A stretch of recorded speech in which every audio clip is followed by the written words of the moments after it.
Hello दोस्तों, कैसे हो आप सब। Welcome back to job university में। प्रकाश। दिल्ली पुलिस में एमटीएस यानी मल्टीटास्किंग स्टाफ की 800 से ज़्यादा वैकेंसी रिलीज होने वाली है। तो चलिए डिटेल में बात करते हैं किन किन पोस्ट में वैकेंसीज आने वाली है, अप्लाई करने की एलिजिबिलिटी क्राइटेरिया क्या रहने वाली है, एज लिमिट क्या रिक्वायर्ड रहेगी, सिलेक्शन का प्रोसेस कैसा रहने वाला, एग्जामिनेशन पैटर्न कैसा रहेगा। साथ ही साथ बात करेंगे यहाँ ज्वाइन करने के बाद आपकी सैलरी क्या रहेगी एंड क्या क्या इंपॉर्टेंट डेट्स रहने वाले हैं। देखिए, दिल्ली पुलिस में ये जो रिक्रूटमेंट आती है ये दिल्ली पुलिस एमटीएस सिविलियन के नाम से आती है। अलग अलग ट्रेड्स में वैकेंसीज निकलती है। अलग अलग ट्रेड्स का मतलब हुआ जैसे कुक के पोस्ट में, वाटर कैरियर के पोस्ट में, स्वीपर के पोस्ट में, इस तरह के पोस्ट में वैकेंसीज रिलीज की जाती है। इस तरह की बहुत सारी पोस्ट है जिसमें वैकेंसीज रिलीज की जाती है। देखिए, एसएससी की जो एनुअल कैलेंडर आती है उसमें सारी इन्फॉर्मेशन उन्होंने दे दी थी। ये एग्जाम एसएससी कंडक्ट करवाने वाली है, तो इसकी नोटिफिकेशन कब आएगी, एग्जाम डेट्स क्या रहने वाली है, साथ ही साथ अप्लाई करने की डेट क्या रहने वाली, सारी इन्फॉर्मेशन ऑलरेडी दी हुई है। वो मैं आपको आगे वीडियो में बताऊंगा। तो वैकेंसीज के बारे में बात कर लेते हैं। तो जैसे कि मैंने आपको बताया, टोटल 888 वैकेंसीज रिलीज की गई है और जनरल कैटेगरी में 407 वैकेंसीज है। ओबीसी कैटेगरी के लिए टोटल 274 वैकेंसीज है। एससी के लिए 58 वैकेंसी है, ईडब्ल्यूएस के लिए 88 वैकेंसी है एंड एसटी कैंडिडेट्स के लिए 61 वैकेंसी है। इसमें अगर पोस्ट वाइज बात करें तो कुक के पोस्ट में टोटल 270 वैकेंसी रिलीज की गई है। वाटर कैरियर के पोस्ट में 26 वैकेंसी है। देन स्वीपर के पोस्ट में 254 वैकेंसी रहने वाली है। मोची के पोस्ट में 29 वैकेंसी रहेगी। धोबी के पोस्ट में 104 वैकेंसी है। देन टेलर के लिए 25 वैकेंसी है। देन खलासी की 7 वैकेंसी है।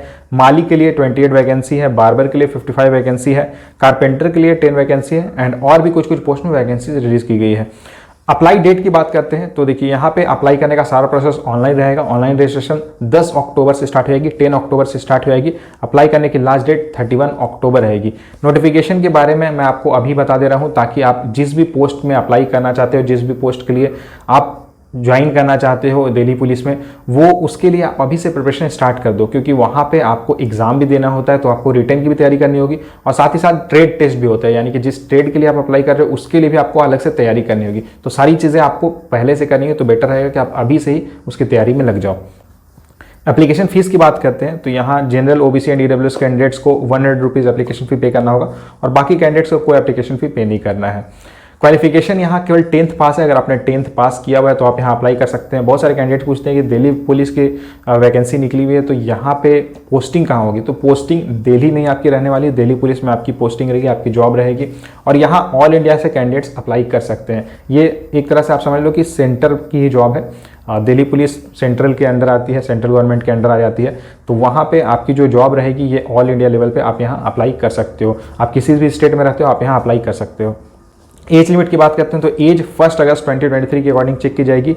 अप्लाई करने की मिनिमम एज 18 ईयर्स है एंड मैक्सिमम 27 ईयर्स है। अगर आप कैटेगरी में आते हो तो आपको एज में रिलैक्सेशन मिल जाएगा। SC ST कैंडिडेट्स को 5 ईयर्स का एज में रिलैक्सेशन मिलता है एंड ओबीसी कैंडिडेट्स को 3 ईयर्स का एज में रिलैक्सेशन मिल जाता है। एग्जाम डेट की बात करते हैं तो एग्जाम दिसंबर 2023 को होगा। देखिए, अभी जुलाई खत्म होने वाली है। अगस्त, सितंबर, अक्टूबर, नवंबर 4 महीने आपके पास है, तो 4 महीने आप अच्छे से प्रिपरेशन करो, आपका यहाँ सिलेक्शन जरूर हो जाएगा। सैलरी की बात कर लेते हैं तो यहाँ ज्वाइन करने के बाद आपकी बेसिक पे 18,000 रहती है एंड पे स्केल के बारे में बात करूँ तो 18,000 से 56,900 रहती है। तो ये जो आपकी 18,000 रहती है इसमें 3% इंक्रीमेंट लग के और फ्यूचर में आपकी जो सैलरी इंक्रीज होगी 56,900 तक बेसिक आपकी जा सकती है। बेसिक के अलावा DA, HRA और भी कई तरह के अलाउंसेस मिलते हैं। तो ज्वाइन करने के बाद आपकी फर्स्ट मंथ की सैलरी 25 से 30,000 के बीच रहने वाली है।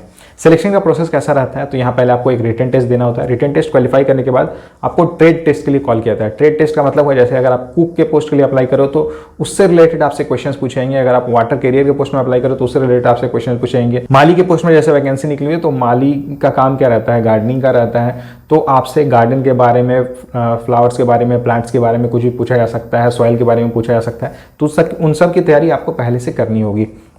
इसके बाद आपका मेडिकल चेकअप होता है, मेडिकल टेस्ट होता है। रिटेन की सिलेबस की अगर मैं बात करूँ तो यहाँ टोटल 100 क्वेश्चंस पूछेंगे, मैक्सिमम मार्क्स 100 रहता है एंड इसके लिए आपको 1.5 घंटे का समय मिलता है, यानी कि 90 मिनट्स का आपके पास टाइम रहता है। रिटन टेस्ट की बात करते हैं तो यहाँ टोटल 100 क्वेश्चंस पूछेंगे, मैक्सिमम मार्क्स 100 रहेगा एंड इसके लिए आपको 1.5 घंटे का समय मिलता है, यानी कि 90 मिनट्स का आपके पास समय रहता है। रीजनिंग से 25 क्वेश्चंस पूछे जाएंगे, मैथ से 25 क्वेश्चंस पूछे जाएंगे, जनरल नॉलेज और करंट अफेयर्स से टोटल 50 क्वेश्चंस पूछे जाएंगे। और यहाँ पे इंग्लिश एंड हिंदी दोनों में एग्जाम्स होते हैं, तो आप उसके अकॉर्डिंग लैंग्वेज चूज कर सकते हो। एग्जाम ऑनलाइन होता है, कंप्यूटर बेस्ड रहेगा, तो उसके लिए आप प्रैक्टिस पहले से कर लेना। ट्रेड टेस्ट की बात करते हैं तो देखिए, ट्रेड टेस्ट जो रहता है ये क्वालिफाइंग रहता है। यहाँ पे बस आपको क्वालिफाई करना है, मिनिमम मार्क्स आपको स्कोर करना होता है। टोटल जो ट्रेड टेस्ट के लिए जो मार्क्स अलॉटेड रहता है ये 20 मार्क्स रहता है एंड 20 में आपको मिनिमम 10 मार्क्स स्कोर करना होगा। ट्रेड टेस्ट में क्या क्या चीज़ें पूछी जाती है, तो नॉर्मल बेसिक चीज़ें आपसे पूछी जाती है। जैसे कुक के पोस्ट में अगर आप अप्लाई कर रहे हो तो कुकिंग से रिलेटेड आपसे पूछा जाएगा कि नॉनवेज कैसे पकाना है या वेज कैसे पकाना है, सब्जियों को कैसे काटा जाता है, सब्जियों को कैसे धोया जाता है, या फिर आपसे मतलब बहुत जो बेसिक चीज़ें रहती है वो पूछी जाती है। आटा कैसे गूंथा जाता है, पानी कितना डालना है, ये कैसे करना है, तो मतलब जो बेसिक चीज़ें रहती है मसाला वगैरह के बारे में वो सब आपसे पूछा जाता है। बस आपकी नॉलेज चेक की जाती है कि अगर आप कुक के पोस्ट में अप्लाई करें तो आपको उसकी नॉलेज है या नहीं। जैसे अगर वाटर कैरियर की पोस्ट की बात करें तो वाटर कैरियर का नॉर्मली काम होता है बर्तनों की साफ सफाई करना, धुलाई करना, तो वो पूछा जाता है कि अलग अलग तरह के जो बर्तन रहते हैं उसे कैसे धोया जाता है।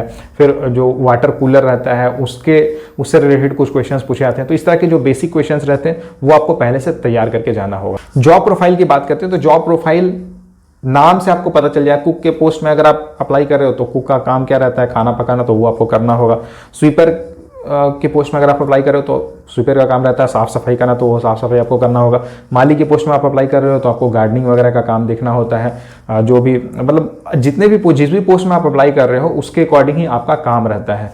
देखिए सबसे अच्छी बात यहाँ पे ये है कि यहाँ पे केवल 10th पास रिक्वायर्ड है। अगर आपने 10th पास किया हुआ है, आपको एक गवर्नमेंट जॉब चाहिए, सरकारी नौकरी चाहिए, तो आप यहाँ अप्लाई कर सकते हो।